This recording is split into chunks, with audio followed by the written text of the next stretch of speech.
수요일 저녁 예배 하나님 앞에 드리겠습니다.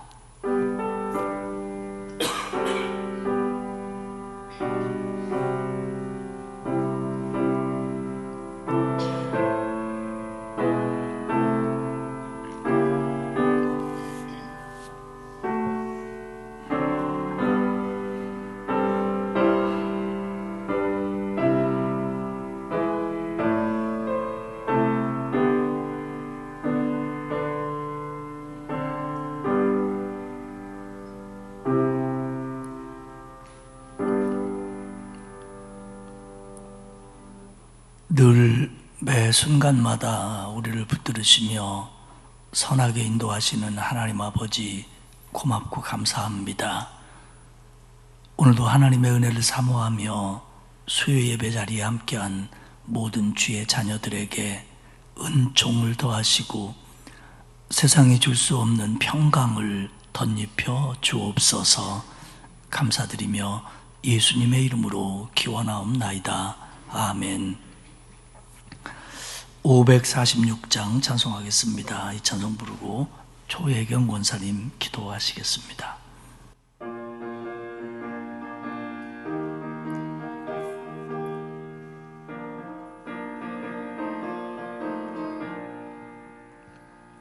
주님 약속하신 말씀 위에서 영원토록 주를 찬송하리라. 소리 높여 주께 영광 돌리며 약속 믿고 굳게 서리라. 굳게 서리. 영원하신 말씀 위에 굳게 서리.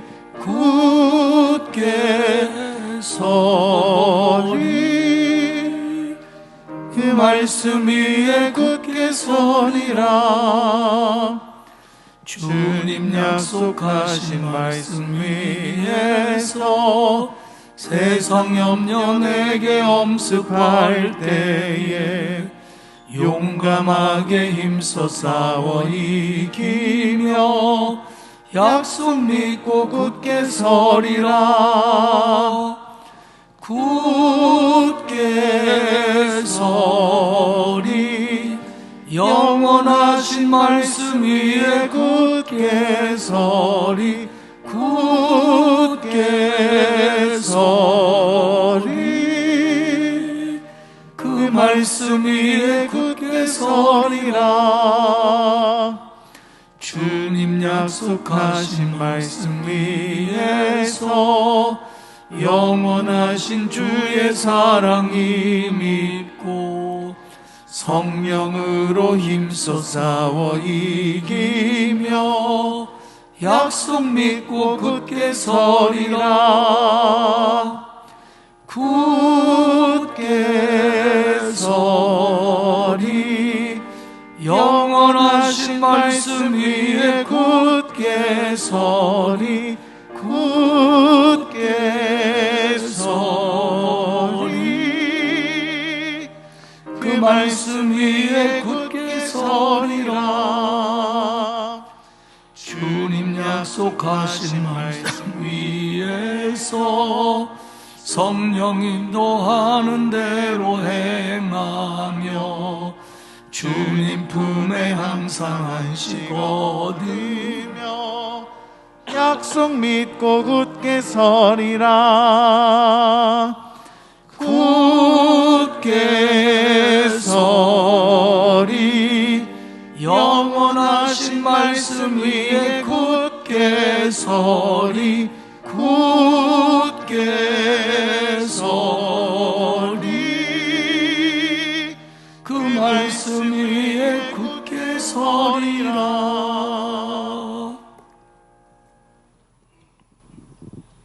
할렐루야. 거룩하신 하나님을 찬양합니다.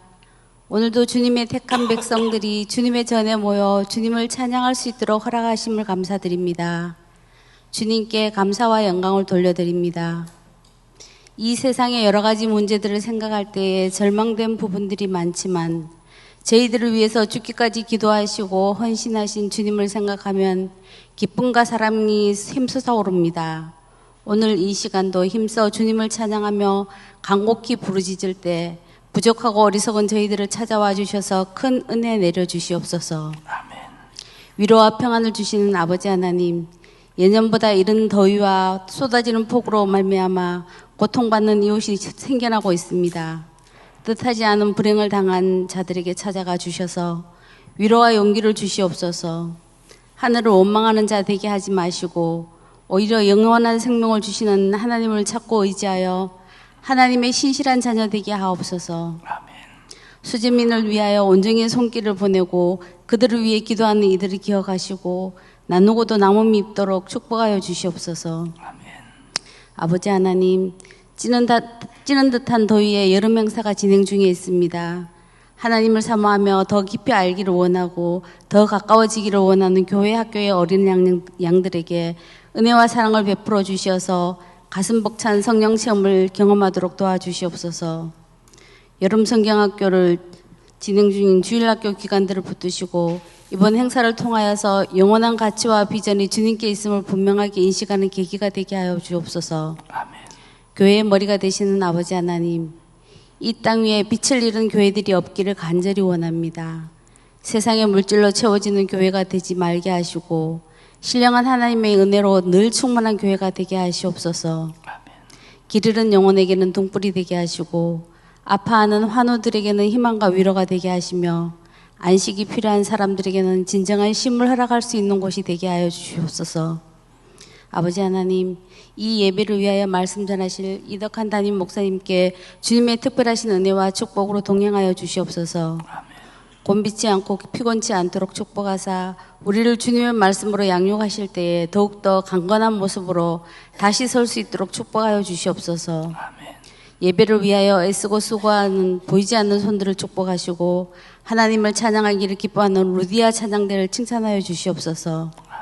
말씀을 사모하여 피곤한 몸을 이끌고 주님 전으로 달려 나아온 성도님들께도 같은 은혜로 축복하여 주시옵소서. 예배의 시종을 주님께 의탁하며 교회의 머리 되시는 예수님 이름으로 기도드립니다. 아멘.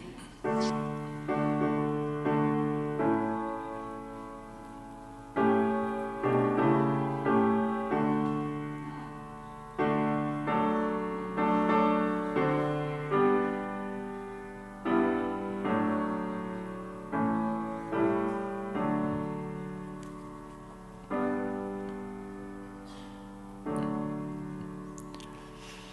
유년부 여름성경학교가 내일 모레 금요일 오후 2시부터 시작이 됩니다. 여러분들 아이들 보내주시고 또 교사들과 아이들 돕는 분들을 위해서 기도해 주시기를 바랍니다. 하나님의 말씀은 열왕기하 23장입니다. 제가 가지고 있는 성경으로 구약성경 602페이지고요. 열왕기하 23장 1절에서 15절까지 읽도록 하겠습니다. 열왕기하 23장 1절에서 15절까지 교독합니다.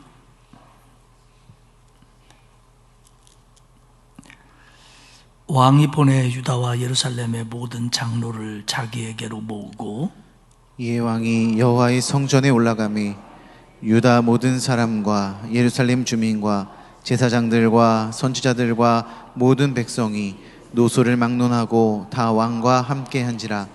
왕이 여호와의 성전 안에서 발견한 언약책의 모든 말씀을 읽어 무리의 귀에 들리고 왕이 단위에 서서 여호와 앞에서 언약을 세우되 마음을 다하고 뜻을 다하고 여호와께 순종하고 그 계명과 법도와 율례를 지켜 이 책에 기록된 이 언약의 말씀을 이루게 하리라 하며 백성이 다 그 언약을 따르기로 하니라. 왕이 대제사장 hil기야와 모든 부제사장들과 문을 지킨 자들에게 명령하여 바알과 아세라와 하늘의 1월 성신을 위하여 만든 모든 그릇들을 여호와의 성전에서 내다가 예루살렘 바깥 기드론 밭에서 불사르고 그것들의 재를 베델로 가져가게 하고 옛적 유다 왕들이 세워서 유다 모든 성읍과 예루살렘 주위의 산당들에서 분향하며 우상을 섬기게 한 제사장들을 폐하며 또 바알과 해와 달과 별대와 하늘의 모든 별에게 분향하는 자들을 패하고 또 여호와의 성전에서 아세라 상을 내다가 예루살렘 바깥 기드론 시내로 가져다 거기에서 불사르고 빻아서 가루를 만들어 그 가루를 평민의 묘지에 뿌리고 또 여호와의 성전 가운데 남창의 집을 헐었으니 그곳은 여인이 아세라를 위하여 휘장을 짜는 처소였더라.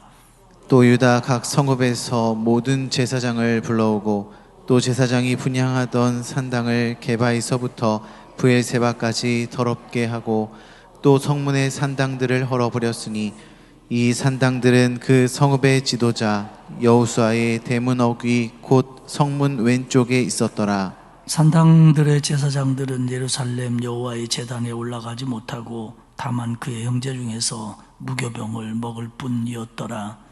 왕이 또 흰놈의 아들 골짜기에 도벳을 더럽게 하여 어떤 사람도 몰록에게 드리기 위하여 자기의 자녀를 불로 지나가지 못하게 하고 또 유다 여러 왕이 태양을 위하여 드린 말들을 제하여 버렸으니 이 말들은 여호와의 성전으로 들어가는 곳의 근처 내 시인 나단 멜렉의 집 곁에 있었던 것이며 또 태양의 수레를 불사르고 유다 여러 왕이 아하스의 다락 지붕에 세운 제단들과 므낫세가 여호와의 성전 두 마당에 세운 제단들을 왕이 다 헐고 거기서 빻아내려서 그것들의 가루를 기드론 시내에 쏟아버리고 또 예루살렘 앞 멸망의 산 오른쪽에 세운 산당들을 왕이 더럽게 하였으니 이는 옛적에 이스라엘 왕 솔로몬이 시돈 사람에 가증한 아스타롯과 모압 사람에 가증한 그모스와 암몬 자손에 가증한 밀곰을 위하여 세웠던 것이며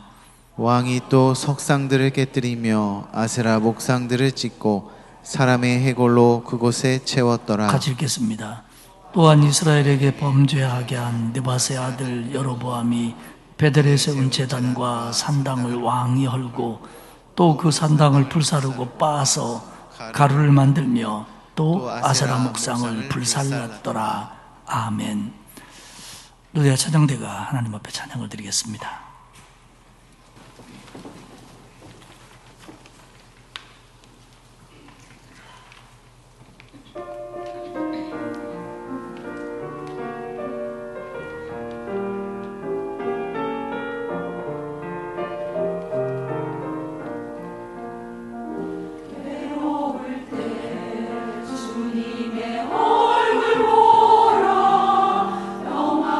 주님 바라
사랑의 주님께서 여러분에게 안식과 평강을 주시기를 축복합니다.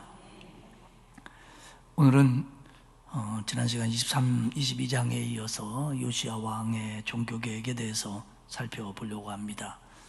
여러분 이렇게 생각하실 수 있어요. 왜 수요일마다 계속 왕 얘기만 하냐고. 제가 하는 게 아니고 이게 열왕기의 기록이기 때문에 그렇습니다. 그리고 그 당시는 전 세계가 왕정국가에서 그랬습니다마는 왕이 모든 정치, 전쟁, 정책을 결정합니다. 특별히 신앙에 있어서만큼은 북왕국이든 유다든 이방나라든 간에 그들의 어떤 종교성, 신앙에 대해서만큼은 왕에 의해서 좌우가 됐습니다. 특별히 왕에 의해서 절대적이다라고 볼 수는 없지만, 예를 들어 왕이 이쪽으로 가려고 해도 백성들이 개인적으로 속으로는 안 따라올 수도 있습니다만은, 그러나 적어도 왕정국가에 있어서 북왕국 이스라엘이나 남왕국 유다에 있어서 왕의 신앙, 왕의 생각, 왕의 정책에 따라서 그때그때마다 그 나라의 신앙들이 달라졌다고 하는 겁니다.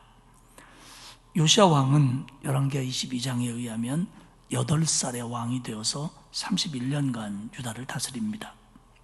물론 처음에는 좀 섭정이 있었겠지요. 그런데 그가 이제 26세가 되던, 어느 정도 성년이 되던 요시야 왕 18년에 그는 예루살렘 성전을 수리하도록 지시합니다.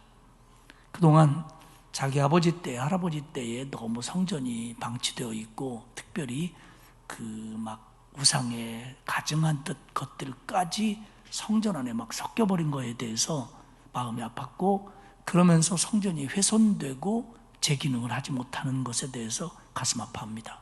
그래서 성전을 수리하도록 지시했고, 총책임자로 서기관 사반을 세우고 대제사장 hil기야가 협조를 해서 일을 시작합니다. 그래서 감독을 세웠고, 목수, 건축자, 미장이 같은 전문가들을 동원해서 성전을 고치기 시작합니다.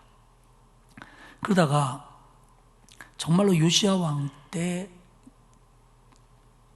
중요한 일이 터지는데, 그게 뭐냐면 율법책이 발견이 되는 겁니다. 지난 시간에 말씀드린 것처럼 이 두루마리로 된 이 성경들, 율법책들은 양도 많았고, 또 이렇게 어디 감춰지거나 눈에 띄지 않기가 쉽지 않았습니다. 근데 아마도 그 아버지 때의, 할아버지 때의 말씀을 고의적으로 귀퉁이에다 뒀다, 어두운 데다 두었다라고 볼 수도 있고, 아니면 말씀을 등한시하다 보니까 이게 어디로 갔는지 모르는 상황이었을 수도 있었다라고 성서학자들은 봅니다. 그러다가 이제 성전을 뒤지고 고치고 하는 과정에서 이 율법책이 발견이 되는 거예요. 성서학자들은 그것이 신명기였을 거라고 하는데 대부분 의견을 모읍니다. 그러면 신명기는 모세가 출애굽의 역사를 쭉 되짚어 보면서 출애굽 2세대들에게 이제는 요단 건너 여리고를 바라보면서 들려줬던 말씀 아닙니까? 그렇기 때문에 사실은 이것은 율법의 요약이라고 볼 수 있습니다. 그러면 그것의 핵심은 뭐냐면 그거예요. 하나님의 말씀을, 율법을 지키면 복을 받고, 하나님의 말씀을, 율법을 거역하고 불순종하면 저주를 받는다. 이것은 그 당시에 하나님의 백성들이 그렇게 지키기로 약속했던 내용입니다. 이런 것들을 이제 요시야가 읽고 나니까 너무 마음이 아픈 겁니다. 그래서 옷을 찢었고 슬퍼하며 회개합니다.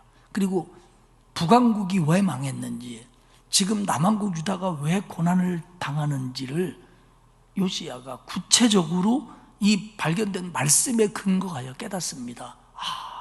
하나님이 이렇게 말씀하셨는데 우리가 이렇게 했으니까 북왕국이 망했구나, 우리도 이런 고난을 당하는구나, 그러면서 깨닫고 모든 걸 하나님께 맡기면서 자신들의 신앙을 고쳐가려고 합니다. 그래서 첫 번째 행했던 것이 오늘 본문 1절부터 나오는 언약갱신입니다. 언약갱신은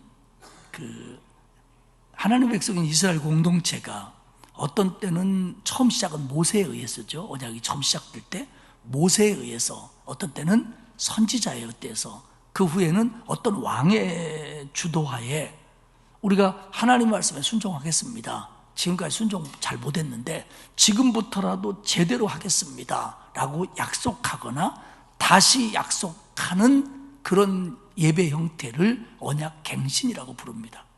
하나님과 이스라엘 백성이 언약을 세웁니다. 시내산 언약이 처음이죠. 그 시내산에서 모세를 중심으로 한 이스라엘 공동체와 하나님과 언약을 세워요. 야, 너희들이 내 말에 순종하고 내 백성이 되면 나는 너희 하나님이 되고 너희들에게 복을 주고 너희들을 지켜주겠다. 어떡할래? 그때 모세의 백성들은 우리가 하나님 말씀 따르겠습니다. 순종합니다. 약속합니다. 그래, 그러면 내가 너희들에게 복을 주겠다. 이게 언약 약속이었습니다. 그러다가 이것들이 지켜지지 않으면 어떤 선지자에 의해서 왕에 의해서 다시 하나님 앞에 갱신하는 겁니다. 하나님, 우리 조상들이 우리가 언약을 제대로 못 지켰습니다. 이제라도 잘 지키겠습니다. 하나님, 우리를 용서하시고 우리를 순종할 수 있도록 힘을 주십시오. 그럼 하나님이 그래, 내가 너희의 하나님으로서 너희에게 복을 주겠다. 이렇게 약속을 하는 거예요. 이게 언약 갱신입니다. 그러면 구약에 있어서 이런 것이 몇 번 있었습니다. 그리고 이제 요시야 왕이 이스라엘의 공동체를 이끌고 하나님 앞에서 이 언약을 갱신하려고 하는 겁니다. 발견된 율법책을 근거로 말입니다. 그래서 열왕기하 23장 1절과 2절에 보면 요시야 왕이 유다의 모든 백성을 모이게 합니다. 그것도 성전에, 성전 뜰이었겠지요. 하지만 성경에는 모든 백성이라고 말하지만 어떻게 전국에 흩어져 있던 유다 백성들이 다 모일 수 있겠습니까? 상징이죠, 상징. 그래서 제사장들, 선지자들, 예루살렘의 주민들, 그리고 시골에 살고 있었던 유다 백성들이 모입니다. 2절에는 분명히 유다의 모든 사람, 모든 백성이라고 말하지만 이건 모두에게 그 말씀이 전달됐다는 것이고 그 백성들의 대표들이 성전에 모였을 겁니다. 2절 하반절에 이렇게 얘기합니다. 왕이 여호와의 성전에서 발견한 언약책의 모든 말씀을 읽어 무리의 귀에 들리고, 왕이 그 성전을 수리하면서 발견한 그 율법책을 직접 읽습니다.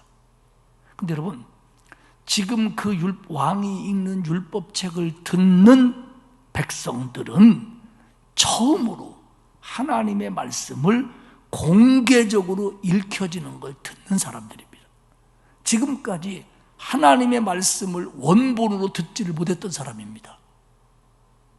이 율법책이 백성들한테 공개적으로 들려졌다고 하는 기록은 60여 년 전에 한 번 있었고, 그동안 율법책이 감춰졌는지 잊어버렸는지 어디로 들어갔는지 모르다가 이번에 요시야에 의해서 백성들이 처음으로 율법책의 오리지널을 듣는 겁니다. 지금 많은 백성들은 당시에 자신들의 종교적인 관습이나 관행이 이게 옳은 건지 그른 건지도 모르고 따랐어요. 산당에서 예배하면 된다더라. 그러면 그렇게 한 거예요. 왜? 원칙을 모르니까, 기본을 모르니까. 기준이 없었습니다. 그런데 요시야는 이제 발견한 율법책을 통해서 알게 되었고 그 말씀을 기준으로 해서 언약을 갱신하는 겁니다. 3절을 볼까요? 왕이 단 위에 서서 여호와 앞에서 언약을 세우되 마음을 다하고 뜻을 다하여 여호와께 순종하고 그의 계명과 법도와 율례를 지켜 이 책에 기록된 언약의 말씀을 이루게 하리라 하매, 왕이 하매 백성이 다 그 언약을 따르기로 하니라. 이게 언약 갱신이에요. 신명기를 바탕으로 우리가 하나님 말씀에 순종하면 하나님 우리를 지켜주시고 나가도 복을 받고 들어가도 복을 받고 그렇게 해주신다라고 하는 약속이 있는데 우리는 이 약속 지켜야 된다. 그러니까 백성들이 다 그렇게 하겠습니다 라고 언약을 갱신합니다. 그래서 요시야 왕 때 하나님과 남왕국 유다 백성 사이에 언약 갱신을 이뤄요. 그러면서 두 번째로 이제 요시야는 실제적인 종교개혁을 시작합니다. 역시 예루살렘을 중심으로 한 남왕국 유다의 현재의 문제는 우상숭배입니다. 그리고 이 우상들을 다양한 방법으로 척결을 하고요. 그렇게 하면서 예루살렘 성전에서의 여호와에 대한 예배를 회복시킵니다. 이게 두 가지가 맞물려 있는 거죠. 그리고 놀라운 것은 지금까지 어떤 왕도 하지 못했던 유다 땅뿐만 아니라 북왕국 이스라엘의 땅 베델에까지 가서 르호보암이 만들었던, 처음으로 이스라엘 백성들을 하나님으로부터 멀어지게 했던 공식적인 우상, 금송아지를 중심으로 한 그 주변에 가증한 것들을 거기까지 가서 없애버립니다. 물론 요시야 때 북왕국까지 갈 수 있었다고 하는 것은 그 당시 국경이라는 게요, 뭐 이렇게 철망을 쳐놓는다거나 뭐 비무장지대를 만든다거나 뭐 여권이 있어야 가거나 그런 건 아니에요. 지금도요, 이 인도차이나에 예를 들면 뭐 베트남이나 캄보디아나 라오스나 이런 데 가면은 이 고산을 중심으로 국경이 이루어져 있는데 거기에 뭐 다 이렇게 철망을 쳐놓은 게 아니거든요. 그러면 거기에 사는 소수민족들은 이쪽 산에 사는 소수민족하고 이쪽 산에 사는 소수민족하고 같은 사람들이에요. 근데 나라는 다릅니다. 그러면 거기를 정부에서 지키더라도요, 여건도 없고 그런 것도 없으니까 그냥 뭐 쉽게 말하면 조금 뭐 선교사님들의 과장이 좀 있을 수 있습니다만은 나 저기 좀 갔다 올게 그러면 빨리 갔다 와. 그래서 왔다 갔다 한대요. 예.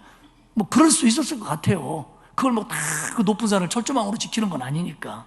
근데 이때는 더더욱 그랬고, 더 중요한 건 뭐냐면 그때 북왕국 이스라엘이 망했잖아요, 아수르에 의해서. 근데 북왕국이 망할 때 산헤립이 북왕국을 멸망시키고 남왕국 예루살렘까지 쳐들어왔을 때는 굉장히 국력이 강했어요. 그런데 이제 국력이 자꾸 약해지고 바벨론에 의해서 밀리기 시작하면서 북왕국 이스라엘은 사실 아수르의 속주가 된 거예요. 하나의 지방으로서 아수르가 다스리는데 다른 쪽에서 아수르에 문제가 생기니까 이 별로 큰 이득이 없는 북왕국까지 신경을 못 쓰는 거예요. 그래갖고 정치력이 많이 떨어져 있었어요. 그래가지고 남왕국에서 북왕국에 가서 뭘 부시고 와도 아수르가 내버려 둘 수밖에 없는 그런 아수르의 그 힘이 이제는 빠져가는 그런 시대였다는 거죠. 그래가지고 요시야가 뒤에 나옵니다만은 북왕국의 베델까지 가가지고, 사실 베델은 남왕국의 국경에서 멀지 않아요. 베델까지 가서 그것까지 없애버리는 거예요. 얼마나 그 언약갱실에 충실하려고 했는지. 그러면 이 요시야 왕의 실제적인 종교개혁을 보면 첫 번째로는 여호와의 성전 안에 있었던 우상 숭배를 위한 그릇들을 다 태워버리고 부셔버립니다. 4절에 보면 바알과 아세라와 1월 성신을 위한 그릇들이 있었다는 거예요. 그러니까 이게 성전에서 종교적인 혼합주의가 돼가지고 여호와한테도 예배하고 우상한테도 제사 드리고 그러기 위해서 우상에게 제물을 드릴 때 쓰는 기명 그릇들, 이런 것들을 성전 안에다가 하나님 앞에 드릴 때 쓰는 도구들처럼 똑같이 보관했다는 거예요. 그러니까 왕이 그것을 다 꺼내다가 기드론 밭에서 주로 이제 목기였을 테니까 불살았다는 겁니다. 그리고 두 번째로는 우상 숭배를 하는 이교도의 제사장들을 폐합니다. 5절에 보면 산당에서 분향하고 우상 숭배하고 1월 성신에게 분향하기 위한 제사장들을 폐했다. 여기 제사장은 여호와의 신앙을 섬기는 제사장들은 아닙니다. 그러니까 그 나름대로 우상을 숭배하는 그들에게도 그걸 섬기는 어떤 그 종교인이 있었다는 거죠. 제사장들이 있었다는 거죠. 그런 사람들이 버젓이 유다 왕국에 온 거예요. 그러니까 그게 외국인이 아니라 이 우상을 숭배를 열심히 하는 유대인을 우상 숭배의 제사장으로 삼았다는 거예요. 누군가가 임명했겠죠. 왕이 했든지 뭐 지방에 누가 했든지 간에 이런 사람들을 다 니네가 무슨 제사장이냐 그러면서 다 패했습니다. 자격을 박탈시켰죠. 그런가 하면 세 번째는 성전 안에 있었던 아세라상을 재건합니다. 아세라 목상을 성전 안에다 만들어 놨어요. 그래가지고 요시야 왕이 당장 가져다가 기드론 시내가 가서 불태우고 빻아서 가루를 공동묘지에 뿌려버려라. 그래서 그렇게 합니다. 만약에 이 아세라 신이 진짜 신이었다면 그거 들고 간 사람, 불태운 사람, 빤 사람, 버린 사람 다 벼락 맞아 죽었을 거예요. 그런데 그들은 다 멀쩡했습니다. 왜냐하면 이건 그냥 우상일 뿐이니까요. 그리고는요, 놀라운 것은 요시야 왕이 남창의 집을 없앱니다. 7절에 보면 성전 가운데 남창의 집이 있었다는 거예요. 그러면 이 남창들은 누구를 위한 남창이냐 보면은 그곳은 여인들이 아세라를 위하여 휘장을 짜는 처소였더라. 그러니까 아세라 상을 성전 안으로 가져오고 이 아세라 상을 섬기는 여사제들을 위한 남창의 집이 있었다는 거예요. 성전에. 이게 예루살렘 안에 있었던 그 유다가 망해갈 때 유다의 신앙적인 진실이에요.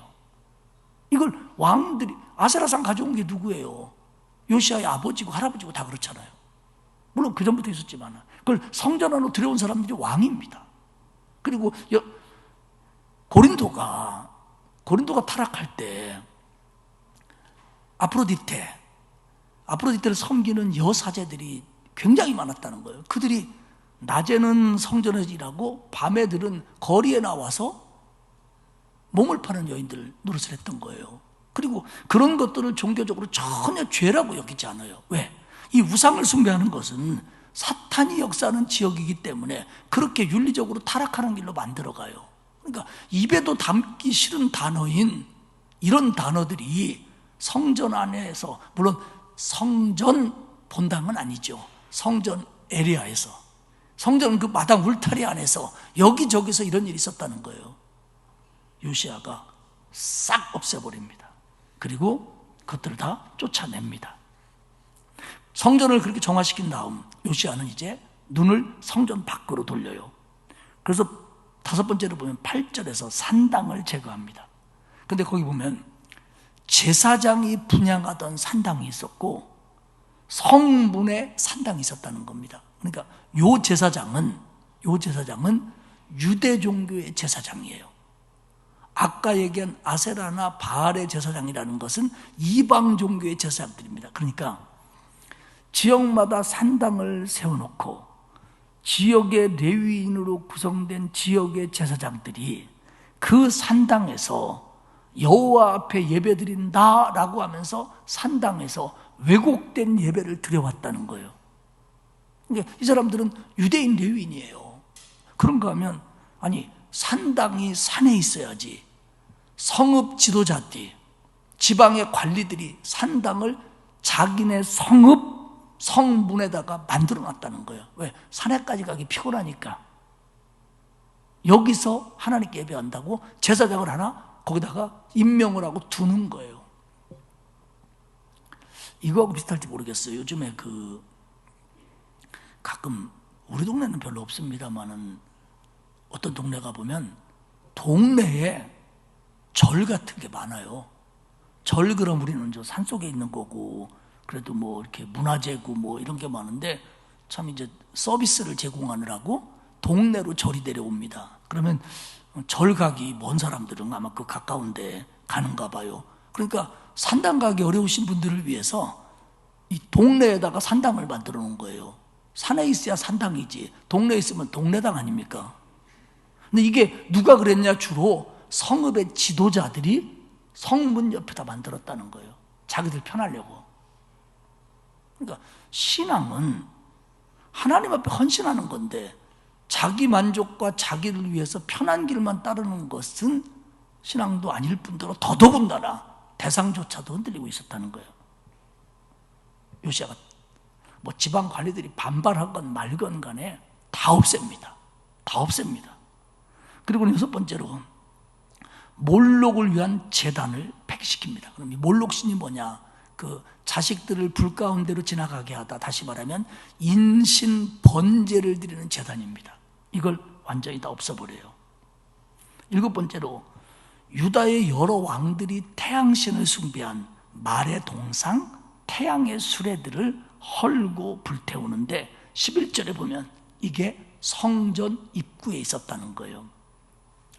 여러분들 그 로마 시대를 배경으로 하는 영화나 필름들을 보면 뭐 예를 들어서 큰 장수가 막 전쟁에서 이기고 그 로마로 들어온다든지 어떤 시내로 들어온다 그러면 막 길가에 많은 백성들이 나와서 막 환영하고 그럴 때 쫙 가다 보면 어느 성으로 들어가다 보면 막 큰 말 동상이 있고 막 이런 것들이 있는 그걸 얘기하는 거예요. 세상에 이 성전 입구에다가 태양신을 숭배하는 말의 동상, 그리고 그 태양을 향해서 달려가고 있는 말수레, 이런 것들을 만들어 놓았다는 거예요. 그게 뭐냐면 태양신을 숭배하기 위해서요. 여호와의 성전 입구에. 그러니까 이게 중국집도 아닌데 완전히 전문용어로 짬뽕이 돼버린 거예요. 종교적 혼합주의. 하나님도 섬기고 몰록도 섬기고 바알도 섬기고 아세라도 섬기고 태양신도 섬기고 점도 치고 신접한 사람도 좋아하고 이런 엉터리가 돼버린 거예요. 하나님의 백성이. 그러니 이 나라가 안 망할 수가 있냐는 거예요. 그러니까 요시야가 그 하나님의 말씀을 들으면서 너무 슬픈 거예요. 가슴을 찢고. 이게 뭔가. 그리고는 8번째로 보면 12절에 보면 아하스 왕이 세운 다락방의 제단. 그러니까 아마도 그 왕궁의 어떤 옥상 한 부분에다가 태양신을 숭배하기 위해서 뭘 만들어 놨던 것 같아요. 그리고 므낫세 왕이 만든 성전 마당에 세운 제단. 다 우상 숭배로 성전 마당에다가 우상 제단 만들었거든요. 이거 다 헐어버립니다. 그리고는 9번째 부분 13절에 놀라운 일이 있는데 솔로몬이 이방 아내들을 위해서 만들어준 산당을 부셔버립니다. 솔로몬이 1000번제를 드리고 하나님 앞에 처음에는 진실하게 하지만 그가 무슨 뭐 정책적으로 했다고 그러지만 굉장히 이방 나라들의 그 왕의 딸들이나 뭐 인척들을 데려다가 후처로 삼잖아요. 그래서 나라를 지켜갑니다. 그때 그들을 위해서 그들이 섬길 수 있는 우상을 허락해요. 그러니까 그것들을 위해서 세워놓은 제단들 300년 이상 예루살렘에 있었던 거예요. 예루살렘 근교에 있었던 거예요. 300년 이상을 아무도 못 건드렸어요. 그런데 요시야가 이것들을 완전히 제거해버립니다. 솔로몬 아니라 솔로몬 할아버지가 만든 거라도 안 된다는 거예요. 완전히 제거해버립니다. 그리고 14절에 보면 지방에 있었던 우상들, 아세라상들 완전히 없앱니다. 그리고는 마지막으로 한 것이 그것입니다. 15절에 보면 느밧의 아들 여로보암이 북왕국 이스라엘의 첫 번째 왕이죠. 솔로몬 이후에 갈라질 때 10지파를 데리고 북왕국으로 간 느밧의 아들 여로보암이 베델에 세운 제단과 산당을 헐고 불사르고 가루를 만듭니다. 솔로몬 왕 이후에 여로보암과 르호보암이 결별할 때 여로보암이 10지파를 데리고 나가면서 땅도 넓었고 인구도 많았는데 한 가지 걱정되는 게 그거 아니었습니까? 성전이 남왕국 유다 예루살렘에 있으니까 북왕국 사람들이 절기가 되면 예루살렘 유다로 가서 성전에서 예배드리다가 민심이 유다 왕국에게 뺏기면 어떡하나. 그래서 여로보암이 머리 쓴다고 쓴 것이 북쪽 단과 남쪽 베델, 이스라엘 땅, 북왕국 땅의 북쪽과 남쪽에 금송아치를 만들잖아요. 그리고 이것이 우리를 여기까지 인도한 신이다. 그러니까 너희들이 예루살렘의 여호와 성전까지 안 가고 여기서 예배드리면 된다라고 만들었던 북왕국 이스라엘의 우상을 처음으로 들여오게 만든 사람들, 공식적으로 그게 남아있었다는 거예요. 그래서 아까 말씀드린 것처럼 아수르의 힘이 약해진 틈을 타서 남왕국 유다의 왕이었던 요시야가 사람들을 보내어가지고 베델에 있는 이런 제단과 산당들을 다 부셔버렸다는 거예요. 그리고 그런 것들 다 갈아엎어버렸어요. 왜? 뭐 북왕국은 우리 거 아닌데 그게 아니고 요시야의 사명은 적어도 하나님이 준 이 아름다운 땅에서 이런 짓거리를 하는 걸 내비두면 안 되겠다는 거죠. 그래서 북왕국까지 가서 사실 위험을 무릅쓰고 베델에 있는 모든 잘못된 가증스러운 것들을 부셔버려요. 언약갱신을 합니다. 종교개혁을 했습니다. 그리고 세 번째로는 유월절을 지킵니다. 유월절은 우리가 잘 아는 것처럼 이스라엘 백성이 애굽에서 출애굽하게 된 하나님의 은혜를 기념해서 하나님의 은혜와 하나님의 인도하심을 기념해서 감사하는 절기가 유월절입니다. 그리고 하나님이 그걸 지키라고 출애굽기에서도 신명기에서도 명령을 내렸어요. 그런데 제대로 못 지켜졌습니다. 열왕기 23장 21절에 보면 왕이 뭇 백성에게 명령하여 이르되 이 언약책에 기록된 대로 너희의 하나님 여호와를 위하여 유월절을 지키라 하매. 그러니까 유월절을 지키라고 왕이 명령을 하는 겁니다. 백성들한테 유월절을 지켜라. 이 언약책에 기록된 대로, 우리가 발견한 이 말씀에 기록된 대로 유월절을 지켜라. 백성들은 그 말씀대로 지키겠다고 언약식도 했습니다. 그리고 지금 막 우상이 다 무너지고 종교개혁이 되어가고 있는 상황입니다.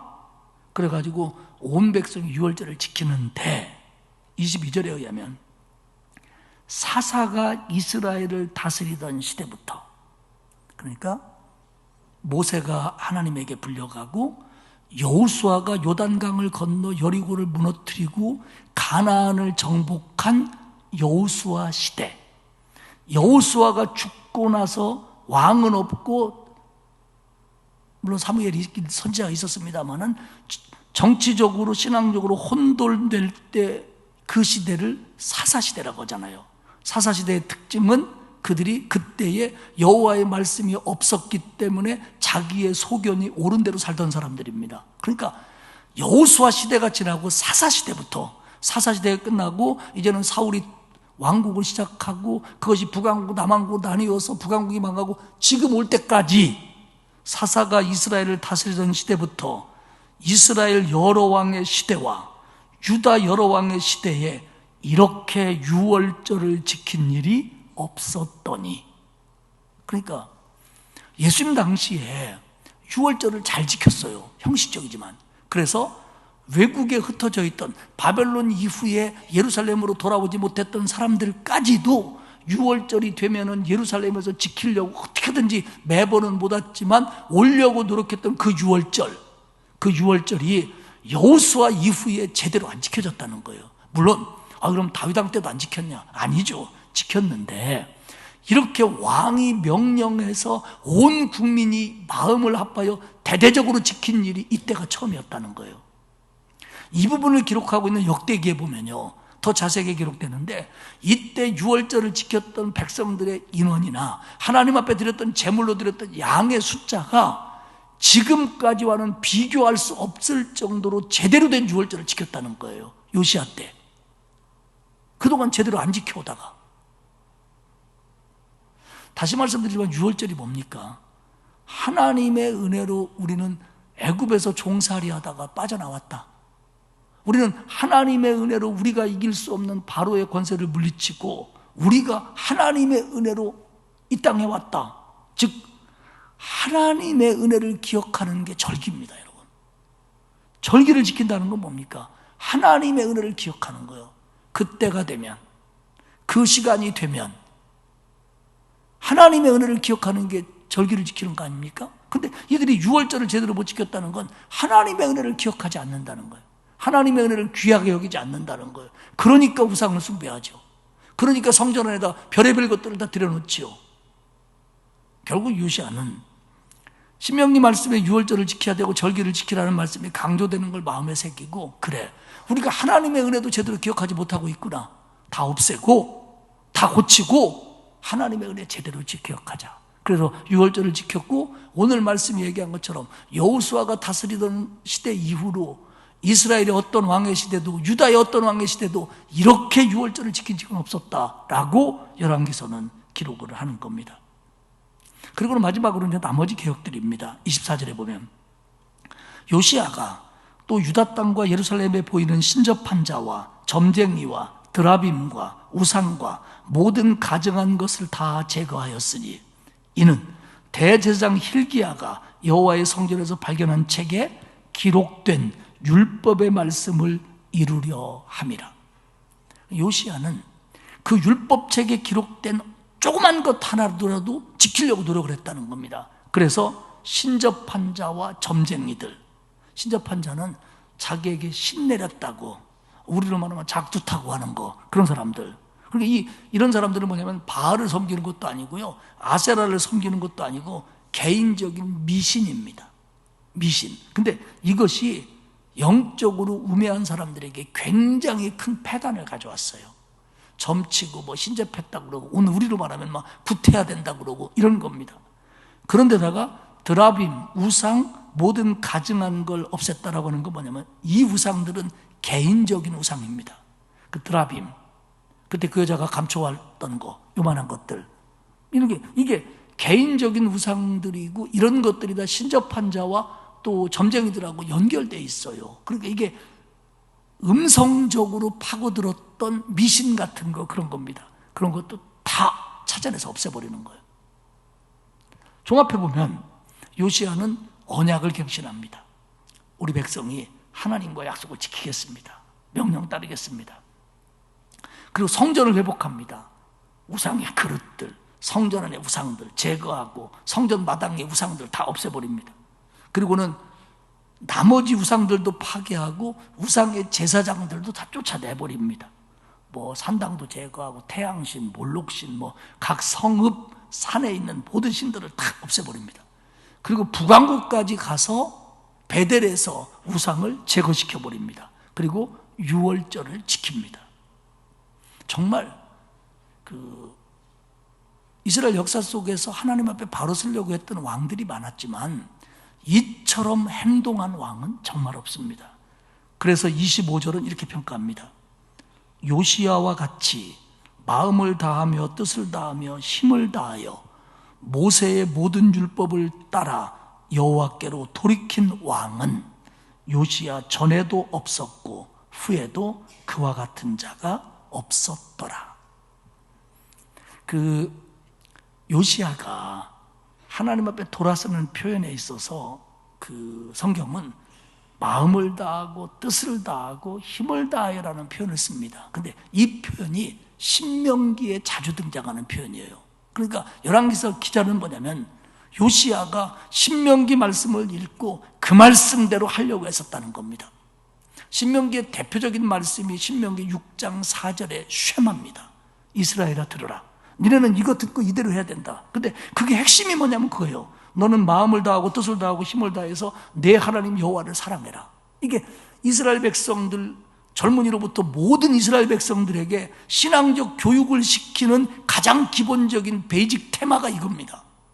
너는 마음을 다하고 뜻을 다하고 힘을 다해서 너의 하나님 여호와를 사랑해라. 이게 쉐마입니다. 그러니까 이 신명기를 읽은 요시야는 정말로 마음을 다하고 뜻을 다하고 힘을 다해서 자기뿐만 아니라 백성들까지도 하나님 앞에 돌이키려고 노력을 했다는 거예요. 이런 왕은 전에도 없었고 후에도 없었다는 거예요. 정말 말씀을 기준으로 순종했다는 거예요.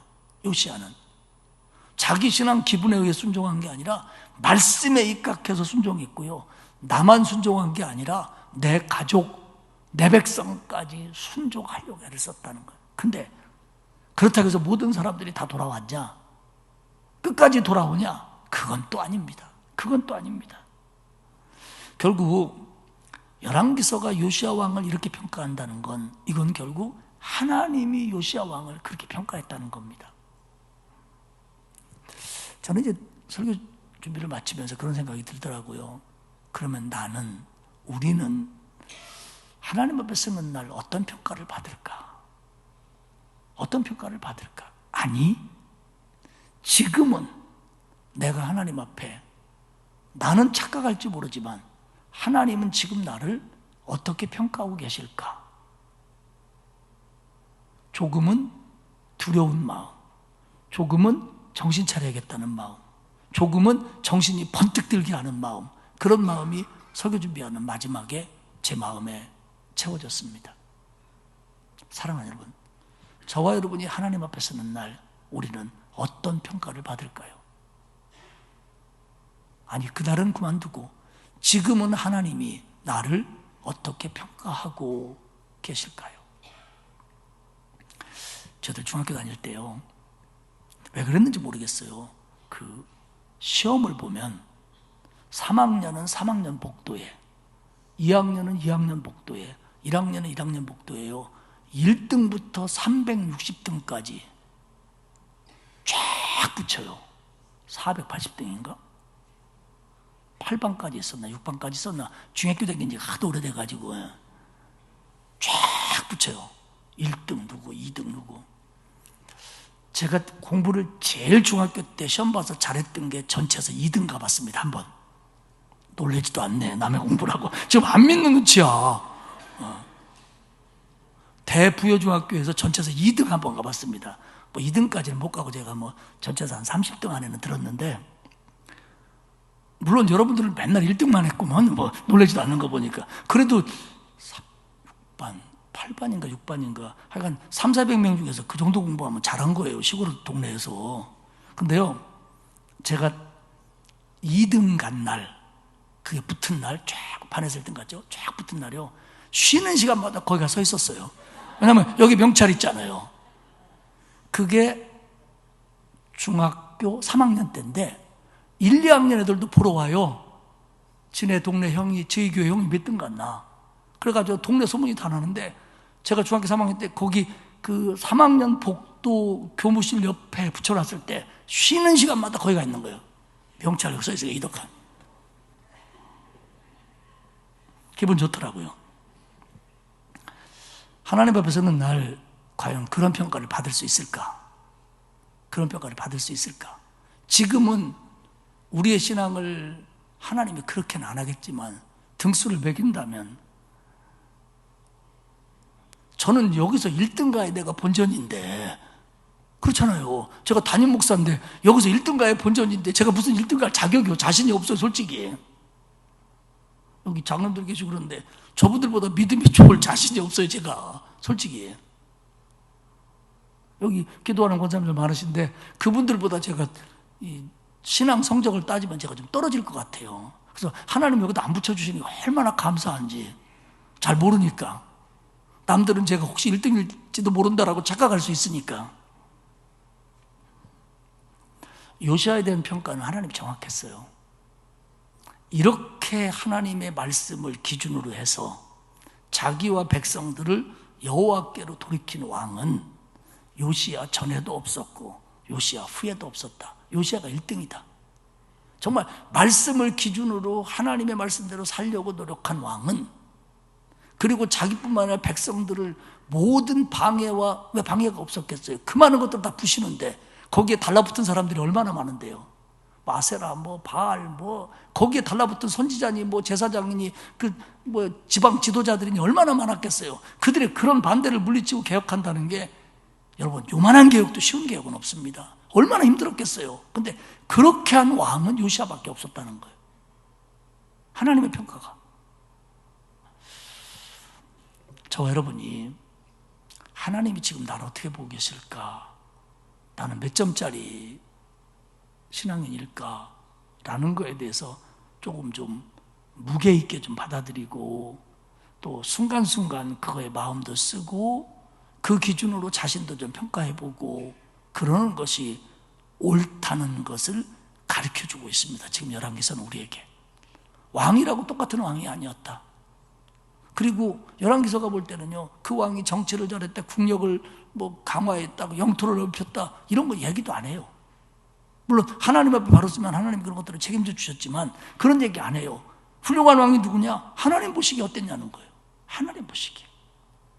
우리가 뭐 성공하고 돈 많이 벌고 자식 잘 기르고 잘 나가고 다 중요하지요. 그런데 더 중요한 건 하나님 보시기에 어떤 사람이었느냐.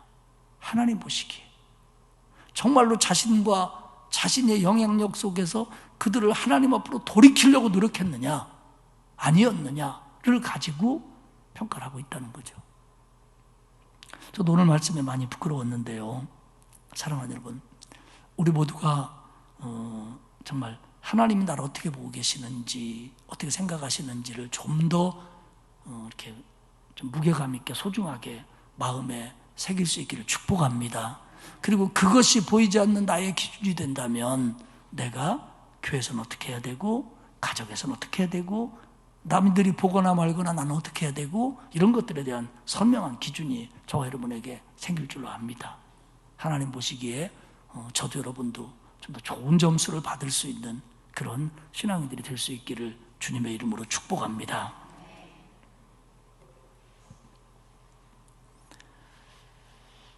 하나님 고맙습니다.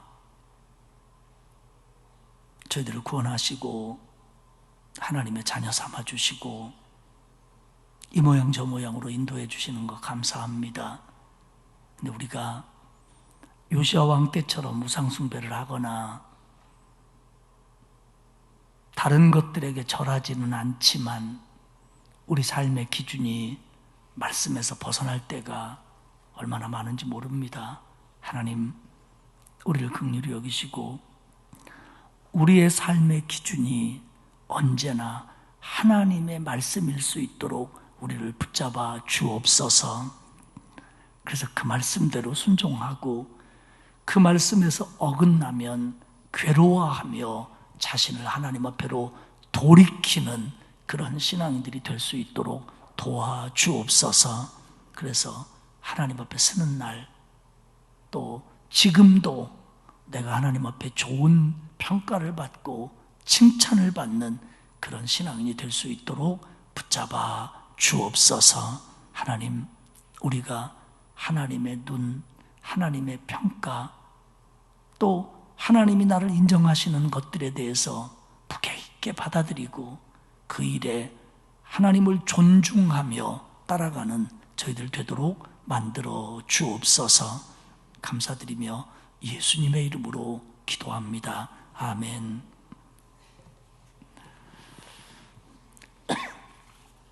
(595장) 찬송하겠습니다.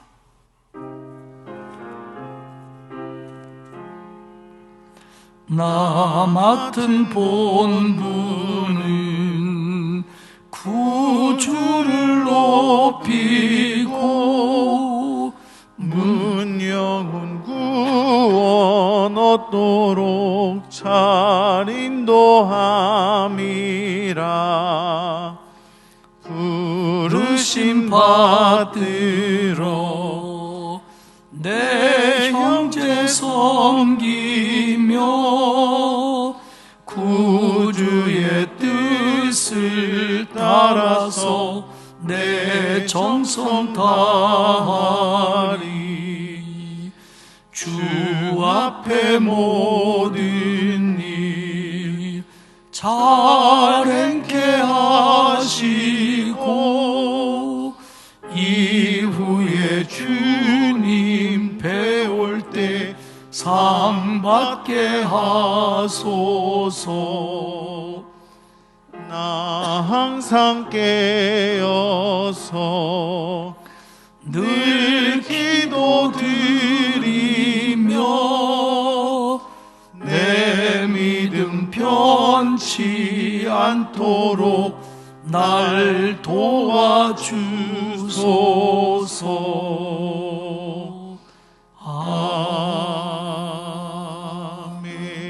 아멘. 보도에 의하면 이제 장마가 끝이 났다고 그렇게 보도하고 있는 걸 보았습니다. 이제 무더위가 더 극성을 부릴 텐데 여러분들 건강 주의하시기 바랍니다. 기도하겠습니다. 하나님 감사합니다. 저희들을 구원하시고 늘 함께 하시며 붙들어 주시니 감사합니다. 저희들이 하나님의 말씀에 불순종할 때도, 하나님의 뜻대로 행하지 못할 때도 하나님은 여전히 저희들을 사랑하시며 붙잡아 주셨다는 거 저희들이 압니다. 하나님, 신앙의 연륜이 쌓여가면서 하나님의 말씀을 더 소중히 여기게 하시고 그 하나님 말씀에 말씀대로 순종하며 살아가는 저희들 되게 하시고 하나님의 은혜를 기억하며 하나님께 감사하며 살아가는 저희들 되게 하옵소서. 그래서 하나님 앞에 서는 날 잘했다 칭찬받게 하시고 살아가는 날들 속에서 많은 성도들에게 영적으로 귀감이 되며 지금도 하나님 앞에 좋은 평가를 받는 우리 모두가 될 수 있도록 하나님 붙잡아 주옵소서. 이제 무더위가 극성을 부릴 텐데 우리 성도들 건강 지켜주시고 특별히 연로하신 어른들에게 강건함을 허락해 주옵소서. 금요일부터 있을 성경학교 위에 하나님 함께 하셔서 우리 아이들, 선생님들, 또 도와주시는 분들 더위에 지치지 않고 은혜 가운데 모든 일들이 진행될 수 있도록 하나님이 도와주옵소서. 오늘 이 밤에 하나님 앞에 11조와 여러 가지 예물을 바치는 사람들이 있습니다. 하나님의 은혜를 기억하는 이들이 복되게 하시고 영육 간의 충만한 것들로 채워지도록 하나님 도와주옵소서. 돌아가는 발걸음 지켜주실 줄 믿으며 예수님의 이름으로 기도하옵나이다. 아멘. 하늘에 계신 우리 아버지, 아버지의 이름을 거룩하게 하시며 아버지의 나라가 오게 하시며 아버지의 뜻이 하늘에서와 같이 땅에서도 이루어지게 하소서. 잘못한 사람을 용서하여 준 것 같이 우리 죄를 용서하여 주시고 우리를 시험에 빠지지 않게 하시고 악에서 구하소서. 나라와 권능과 영광이 영원히 아버지의 것입니다. 아멘.